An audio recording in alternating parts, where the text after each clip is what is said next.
qur-aanka kariimka walaalayaal sidaa la wada socotaan waa kalaamka ilaahay oo xaqiiqo ah, waa mucjisada adduunkan ilaa qiyaamana soconaysa. ilaahayna in badan oo dadka ka mid ah ayuu ugu goodiyey inay asagoo kale la imaadaan ama wax la mid ah, walow hal xarafba ha ahaadee, laakiin waa ka caajiseen oo waa kari waayeen. ilaahay baa qur-aankan ku soo dejiyey nebigeenna moxameda calayhi salaatu wasalaam, waana mucjiso aan dhammaan. mucjisooyinkii nebi moxamed la siiyey waaguu noolaa calayhi salaatu wasalaam, qofkii la noolaa wuu arkayey wuuna dareemayey. laakiin qur'aankan mucjisooyinka waa ka duwan yahay, oo mucjisooyinkaas wuxuu uga duwan yahay waxaa weeye waxaa arkaya qof nebi moxamed la joogay iyo qof aan la joogin ilaa yowma alqiyaamati. annagoo maanta nool ayaa arkayna qur-aankii oo mucjiso ah. qof walba suu u arko ayaa mucjiso waartay laga dhigay ilaa qiyaamaha.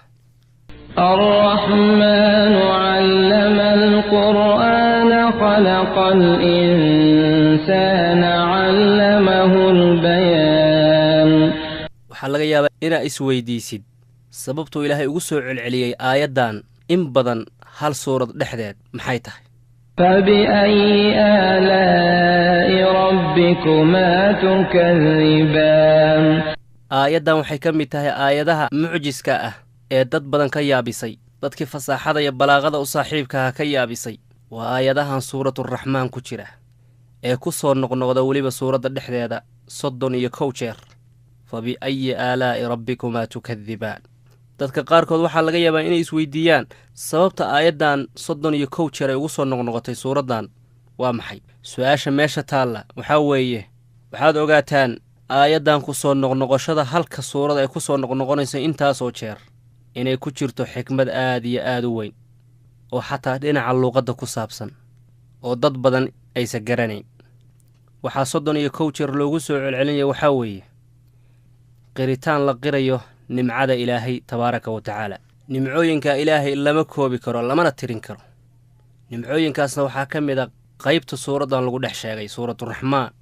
ilaahay marka waa soo celceliyey aayaddan dhowr jeer si loo xoojiyo nimcada jin iyo insi ilaahay siiyey, weynida ay la eg tahay, si dadka loo xasuusiyo oo ay u fakaraan uguna fiirsadaan nimcooyinkan ilaahay siiyey ee noocyada kala duwan leh.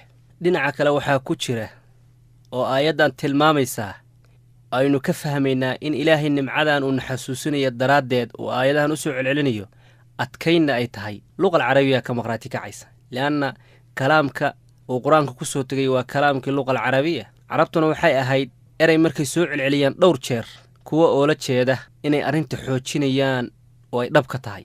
idan aayaddan waxaa loo soo celcelinaya waxaa weeye jin iyo insiyow nimcooyinkaa inay siiyey garta buu ilaahay leeyahay tabaaraka wa tacaala, ee yaa ku dhaca nimcadaas inuu dafiro. nimcooyinkaa tirada badan ee ilaahay idin siiyey jin iyo insiyow, teebaad beeninaysaan, teebaad dafiraysaan. horta qaar waaba yeelaysaane teed diidaysaan. midda aad diidaysaanna waa tee yaase ku dhaca. ilaahay tabaaraka wa tacaala sidaasuu leeyahay. marka waxaa nala gudban waxaa weeye inaan dhahno alxamdu lilaahi rabbialcaalamiin. ilaahu nimcooyinkaadna siisay mid aan diidayno oo dafirayna ma jirto.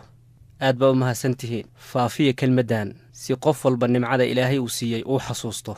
badbaada jannalna ku soo biir si uu kuu soo gaaro wax walba cusub oo faa'iide adduunya faa'iide aakhira kuu leh, si aad u fahantid kaydka islaamkan uu ku siiyey una qaadatid buuro wanaagyo ah. asalaamu calaykum waraxmatullaahi wabarakaatu.